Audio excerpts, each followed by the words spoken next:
নমস্কার, mid day প্রাইমে সকলকে স্বাগত। সঙ্গে রয়েছে আমি সুপর্ণা। প্রথমে চোখ রাখবো যেই খবরে যে মানিক ভট্টাচার্যকে লুক আউট নোটিশ দেওয়াকে কেন্দ্র করে রাজ্য জুড়ে তোলপাড়। আর এই অবস্থাতেই জল্পনা তুঙ্গে ছিল যে মানিক ভট্টাচার্য যাদবপুরের সেন্ট্রাল রোডের 53/3/1 এর বাড়িতে রয়েছেন।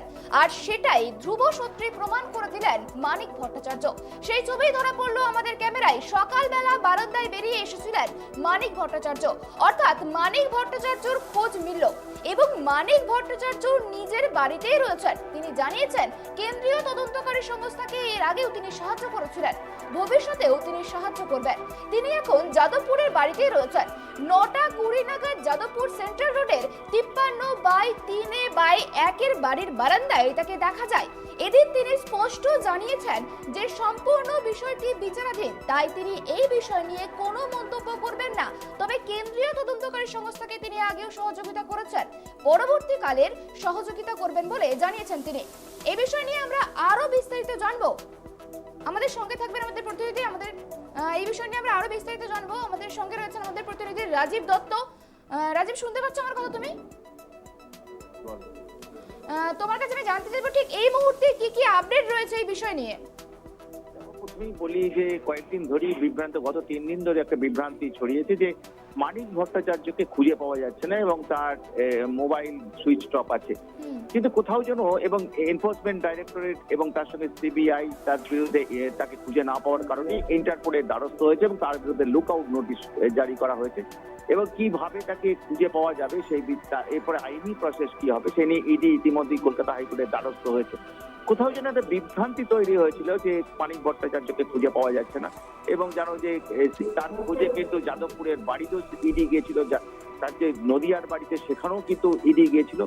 কিন্তু মানিক ভট্টাচার্য তিনি প্রথম থেকেই বলে আসছেন তিনি কোথাও চলে যাননি, যেটা রটানো হয়েছিল যে মানিক ভট্টাচার্য তিনি পালিয়ে গেছেন, তিনি গার্ড ঢাকা দিয়েছেন এবং এই সম্ভবত মানে পশ্চিমবঙ্গ ছেড়েই বিদেশ পালিয়ে গেছেন এমনও বলা হচ্ছে, অভিযোগ উঠেছিল।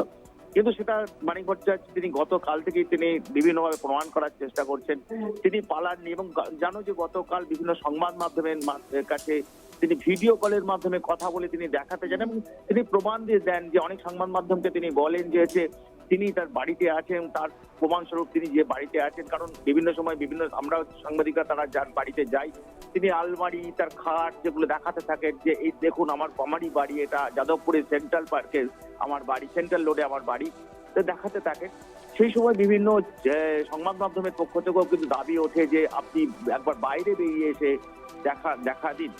কিন্তু বিভিন্ন সংবাদ মাধ্যম যখন এর আগেও গিয়েছিল তার বাড়িতে তখন তাকে নাকি ডাকাডাকি করে তাকে পাওয়া যায়নি। কোথাও যেন একটা বিভ্রান্তি ছড়ানো হচ্ছিল এবং কি কারণে বিভ্রান্তি ছড়ালো বা কেনই বা ইডি এই কথা বলছিল, অভিযোগ তুলছিল বা সিবিআই এই অভিযোগ তুলছিল তাকে ফোনে পাওয়া যাচ্ছে না, যেখানে সংবাদ মাধ্যম তাকে ফোনে পাচ্ছে, যেখানে এবং বারবার সংবাদ মাধ্যমে তিনি কথা বলছেন, সেখানে ইডি বা সিবিআই কেন তার ফোনে যোগাযোগ করতে পারছে না এই বিষয়টা কিন্তু এখনো পরিষ্কার। তোমার কাছে আমি আবারও জানতে চাইবো যে এতদিন পর কেন যাদবপুরের বাড়িতে তাকে দেখা গেল? এর আগে তিনি কোথায় ছিলেন আর যাদবপুরের বাড়িতেই কেন তাকে দেখা গেল? দেখো প্রথমেই বলি যে যাদবপুরের ওই সেন্ট্রাল রোডের বাড়িতেই উনি থাকেন, ওখানে ওনার বাড়ি, ওটাই ওনার ফ্ল্যাট, ওখানেই থাকেন এবং তিনি ওখানে দীর্ঘদিন ধরে থাকেন। মানে এবং ওই বাড়িটি তার বক্তব্য, তার দাবি অনুযায়ী, মানিক ভট্টাচার্যের দাবি অনুযায়ী তিনি ওই বাড়িতেই ছিলেন এবং তিনি ওখানেই আছেন, তিনি কোথাও যাননি, তিনি পলায়ন করেন পালাননি। এবং আজকে সকালে কিন্তু তিনি সশরীরে কিন্তু তার বারান্দায় এসে দাঁড়ান, সংবাদ মাধ্যমকে তিনি বিভিন্ন সংবাদ মাধ্যম তার ছবি পায়। তো তিনি প্রমাণ করতে চাইলেন যে তিনি যাননি কোথাও, তার বিরুদ্ধে মানে কেন লুক আউট নোটিশ জারি করা হলো এবং লুক আউট নোটিশের বিষয়ে তিনি জানেন না কিছু, এমনও তিনি বলছেন। কিন্তু গত কয়েকদিন ধরে কিন্তু তাকে পাওয়া যাচ্ছিল, এটাও যেমন সত্য যে গত 4 দিন আগে যখন তাকে ফোন করা হয়েছে তার সুইচ অফ ছিল ফোন, তারপরে কিন্তু তার ফোন মানে গত পরশুদিন থেকে তার ফোন আবার সুইচ অন হয়। তো এই বিষয়টা খুব পরিষ্কার নয় তিনি কোথাও ছিলেন বা তিনি চাপে পড়ে ফিরে এলেন কিনা সেটাও যেমন পরিষ্কার নয়। একইভাবে যে তোমার কাছে আমি আবারও জানতে চাইবো তাহলে কি নিজেকে বাঁচানোর জন্যই তিনি প্রকাশ্যে আসলেন? দেখো প্রথমেই বলি যে সিবিআই বা ইডি জিজ্ঞাসাবাদের মধ্যে তাকে ফেস করতেই হবে। হয়তো তিনি বুঝতে পারছেন কারণ এ থেকে পালাবার পথ নেই, কারণ ইডি মানে ইতিমধ্যেই তদন্ত অনেক দূর অগ্রগতি হয়েছে এবং জানো যে স্কুল সার্ভিস যে দুর্নীতি সেই দুর্নীতির মানে পার্থ এবং অর্পিতার ফ্ল্যাট থেকে প্রচুর টাকা পাওয়া গিয়েছে, পার্থ চট্টোপাধ্যায়ের প্রচুর সম্পত্তি পাওয়া গিয়েছে এবং তদন্ত অগ্রগতি অনেকটা ইডির দাবি অনুযায়ী যে তদন্তের অগ্রগতি অনেকটাই হয়েছে এবং সেই কারণে তাকে ইডিকে ফেস করতেই হবে, এটা তিনি হয়তো বুঝতে পারছেন যে ইডির সম্মুখে এবং সিবিআই এর সম্মুখে তাকে ফেস করতে হবে এবং সেই কারণে তিনি ফিরে আসতে পারেন, এমনটাও অনেকেই মনে করছেন। অর্থাৎ সব মিলিয়ে কোথাও একটা বিভ্রান্তি, যেমন ইডি বা সিবিআই তাদের কাছ থেকেও যেমন লুক আউট নোটিশের বিষয়টা পরিষ্কার নয়, তেমনি তিনি সত্যি পালিয়ে গিয়েছিলেন কিনা সেটাও কিন্তু পরিষ্কার নয়। কিন্তু আজকে তিনি সশরীরে কিন্তু দেখা দিয়েছেন যাদবপুরের সেন্ট্রাল রোডের যে বাড়ি তিনি ফ্ল্যাটে রয়েছেন, এটা পরিষ্কার। তিনি আজকে দেখা দিয়েছেন কি কারণে কয়েকদিন ধরে তাকে খুঁজে পাওয়া যাচ্ছিল না সেটা কিন্তু তিনি পরিষ্কার করেননি। তিনি তার দাবি অনুযায়ী তিনি ওখানে রয়েছেন, তিনি কোথাও যাননি, তিনি পলায়ন করেননি এবং কেন তার বিরুদ্ধে লুক আউট নোটিশ জারি হলো তা তিনি বুঝতে পারছেন এবং তিনি এটা দাবি করছেন তিনি সিবিআই এর কাছে এবং ইডির কাছে সমস্ত রকম সহযোগিতা করছেন এবং আগামী দিনেও করবে। তা সত্ত্বেও কিন্তু লুক আউট নোটিশ জারি হলো, এটা কিন্তু একটা প্রশ্নের মানে দেখা চিহ্ন দেখা দিয়েছে। যদিও সিবিআই বা ইডি যেভাবে লুক আউট নোটিশকে প্রকাশ্যে আনা হয় সেই বিষয়ে কিন্তু পরিষ্কার করে কিছু বলেনি। অর্থাৎ আমরাও জানতে পারছি যে সিবিআই লুক আউট নোটিশ দিয়েছে, কিন্তু এটাও একটা বিভ্রান্তি তৈরি, সব মিলিয়ে কিন্তু একটা ধোঁয়াশা তৈরি হয়েছে, যার ফলে কিন্তু বিভ্রান্তি বাড়ছে এবং শেষমেশ মানিক বাবু তিনি বুঝতে পারছেন যে ইডি এবং সিবিআই এর কাছে তাকে ফেস করতেই হবে। হয়তো সেই কারণে বোঝার জন্যই তিনি এটা বুঝতে পারার জন্যই কিন্তু হয়তো তিনি এখন দেখা দিচ্ছেন না, মানে তিনি আজকে সশরীরে সাংবাদিকদের সামনে। হ্যাঁ, ধন্যবাদ তোমাকে রাজীব। আমরা এই বিষয় নিয়ে আরো বিস্তারিত আমাদের যে তথ্য আসবে আমরা আরো বিস্তারিত জানবো। এরপরে সব থেকে যে বড় খবরের দিকে চোখ রাখবো, পার্থ চট্টোপাধ্যায় গ্রেপ্তারি হওয়ার পরে নয়া মোড় ন্যায় নিয়োগ দুর্নীতি মামলা।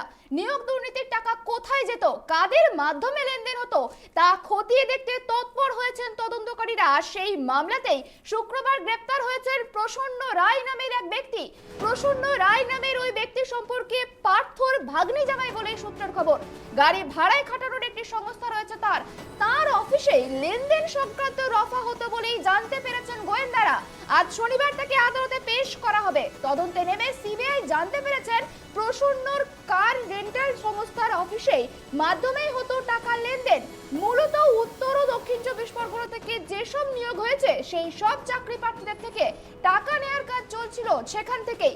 জানা যাচ্ছে যে রাত 10টা বা 11টার পর কালো কাঁচতলা গাড়ি আসতো ওই অফিসের সামনে, তাতে করেই নাকি আসতো টাকা।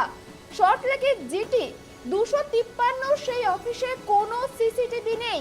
চাকরি প্রার্থীদের কাছ থেকে টাকা আনার জন্য কয়েকজন এজেন্ট ছিল বলেও জানা গিয়েছে। তাদের মাধ্যমেই অন্যতম ছিল প্রদীপ সিং। প্রদীপকে গ্রেপ্তার করার পরে প্রসন্নর নাম সামনে আসে। গোয়েন্দা সূত্রে আরো জানা গিয়েছে যে সল্টলেক ও নিউ টাউন এলাকায় একাধিক সম্পত্তি রয়েছে প্রসন্নর। নিউ টাউনের বলাকা আবাসনের দুটি ফ্ল্যাট রয়েছে তার। এই ছাড়াও কলকাতার লেদার কমপ্লেক্স থানা এলাকায় একটি অভিজাত ভিলা রয়েছে প্রসন্নর। বিশাল ভিলা, বাগানে ঘেরা, ধাঁধানো, চোখ ধাঁধানো একেবারে। রাজারহাটের ধরাশায়ীতে তার বাগান বাড়িতে হদিশ মিলেছে বলে সূত্রের খবর। এছাড়াও একাধিক জমির খোঁজ পেয়েছে তদন্তকারী আধিকারিকেরা। দীঘা, জঙ্গলমহল, উত্তরবঙ্গে রয়েছে প্রসন্ন রিসর্ট। বেশ কয়েকটি চা বাগানেরও মালিক তিনি। আমরা আবারও বলবো যে পার্থ গ্রেপ্তার হওয়ার পর নয়া মোড় এসেছে তো নিয়োগ দুর্নীতি মামলায়। নিয়োগ দুর্নীতির টাকা কোথায় যেত, কাদের মাধ্যমে লেনদেন হতো তা খতিয়ে দেখছেন তদন্তকারীরা। এই বিষয় নিয়ে আমরা আরো বিস্তারিত জানবো।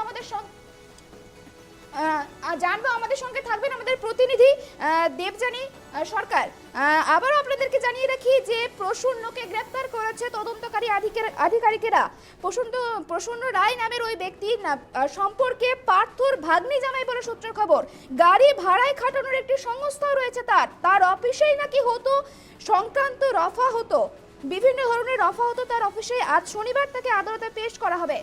এই মুহূর্তে আমাদের সঙ্গে জুড়েছেন আমাদের প্রতিনিধি দেবযানী সরকার। তার কাছে প্রথমে যে বিষয়টি জানতে চাইবো যে নিউ টাউন থেকে গ্রেপ্তার করা হয় প্রসন্নকে, কেন, কি তথ্য পাওয়া গেল তার বিরুদ্ধে, রং মিস্ত্রি থেকে কিভাবে কোটিপতি হলেন প্রসন্ন, কি জানতে পারছো তুমি এই বিষয়ে, যদি আমাদের একটু জানাও। যেটা জানা যাচ্ছে যে চাকরি বিক্রির মিডলম্যান প্রদীপ সিং, যাকে কিছুদিন আগে গ্রেফতার করা হয়েছিল, তাকে জেরা করে এই প্রসন্ন কুমারের খোঁজ পাওয়া গিয়েছে এবং এই প্রসন্ন কুমার হচ্ছেন সম্পর্কে পার্থ চট্টোপাধ্যায়ের ভাগ্নি জামাই। শুক্রবার নিউ টাউন থেকেই তাকে গ্রেফতার করা হয়েছে এবং তার বিরুদ্ধে ভুরি ভুরি অভিযোগ রয়েছে। মূলত উত্তর এবং দক্ষিণ 24 পরগনা থেকে যে সমস্ত চাকরি প্রার্থীদের নাম গেছে, যে তালিকা গেছে, সেটা এই প্রসন্ন কুমারের হাত দিয়েই গেছে। সেখানেই তিনি মিডলম্যান হিসেবে কাজ করেছে, এমনটাই আমরা কিন্তু সিবিআই সূত্রে জানতে পারছি। এবং এই যে নিউ টাউনে তার নাম প্রচুর, মানে তিনি একজন নামী ব্যবসায়ী হিসেবেই পরিচিত। বর্তমানে তিনি প্রচুর সম্পত্তির মালিক বলে আমরা জানতে পারছি। তার একাধিক বিলাসবহুল হোটেল রয়েছে, রিসর্ট রয়েছে, শুধু কলকাতায় নয়, নিউ টাউনে নয়, দীঘা, সুন্দরবন, ডুয়ার্সেও তার একাধিক রিসর্ট রয়েছে। উত্তরবঙ্গে তার চা ব্যবসা রয়েছে বলে আমরা জানতে পারছি। এবং শুধুমাত্র রাজ্যের মধ্যে সীমাবদ্ধ নেই তার এই ব্যবসা, সেটা কিন্তু রাজ্যের বাইরেও ছড়িয়ে রয়েছে। উত্তরাখণ্ড, পুরী এবং হিমাচল প্রদেশে তার হোটেল ব্যবসা রয়েছে। বিদেশেও তার বিপুল সম্পত্তি রয়েছে বলে এখনো পর্যন্ত আমরা সিবিআই সূত্রে খবর পাচ্ছি। এবার তার অতীত যদি আমরা দেখি, সেই তার অতীত দেখলে এবং বর্তমানে তার যা অবস্থা, সেটা কিন্তু একদম মানুষকে বিস্মিত করবে। এই রং মিস্ত্রি হিসাবে প্রসন্ন কুমার তিনি কাজ শুরু করেন। তার পেশা ছিল রং মিস্ত্রি। এবং যেটা সিবিআই মনে করছে যে যেহেতু পার্থ চট্টোপাধ্যায়ের প্রাক্তন মানে তিনি যখন শিক্ষামন্ত্রী ছিলেন এবং তারপরে তিনি এখন বর্তমানে শিল্পমন্ত্রী, পার্থ চট্টোপাধ্যায় যেহেতু মন্ত্রী এবং মন্ত্রীর ঘনিষ্ঠ, তিনি যেহেতু তার ভাগ্নি জামাই হওয়ার সুবাদে তিনি এত সম্পত্তি করেছেন। এই মুহূর্তে সিবিআই তাকে জেরা করছে। জেরা করে আরো কি চাঞ্চল্যকর তথ্য উঠে আসে সেই ব্যাপারেই কিন্তু সিবিআই নজর রাখছে এবং আমাদেরও নজর থাকবে আর কি তথ্য আমরা পাই। সুপর্ণা। হ্যাঁ, ধন্যবাদ তোমাকে দেবযানী এই বিষয়ে আমাদেরকে তথ্য দেওয়ার জন্য। আমরা এই বিষয় নিয়ে আরো জানবো, আমাদের নজর থাকবে এই বিষয় নিয়ে যে কি কি তথ্য উঠে আসতে পারে, আরো কি কি এই জটের খোলাসা হয় সেই বিষয় নিয়ে আমরা আরো নজর রাখবো।